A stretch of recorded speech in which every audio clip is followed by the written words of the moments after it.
Carjackings have been on the rise in cities across America, but this is one of the most shocking. Police say a 73-year-old grandmother was attacked in her car by 4 teens and ended up being dragged to her death. Jim Murray has our report, and we warn you, the details are upsetting.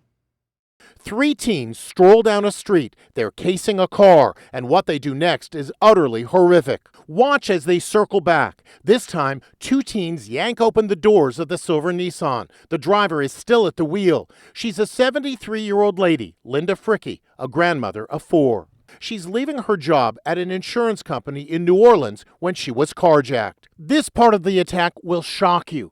After spraying a can of mace into the victim's face, the teen suspect appears to stomp and punch the grandma while his 3 female accomplices jump into the car.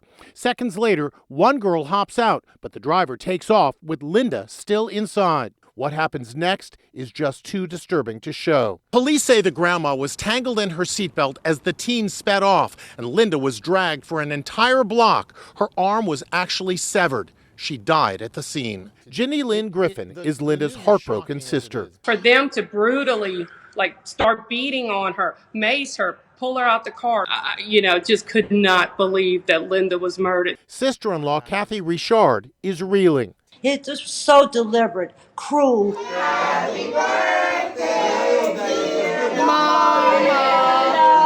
The family had recently celebrated Linda's 73rd birthday.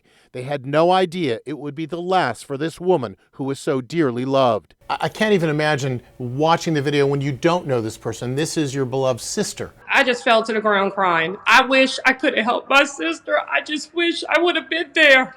Police released this surveillance footage of the suspects. On Monday, they were arrested after family members turned them in. The horrific attack is the latest in a nationwide carjacking epidemic. New York City has seen a quadrupling of carjacking over the last 4 years. Chicago reported more than 1,800 carjackings last year. Now comes this brutal assault in New Orleans. It should never happen to anyone. When they drove off with her in that seatbelt, they knew they were committing murder. Police recovered the stolen vehicle roughly 13 blocks away from the location of that carjacking.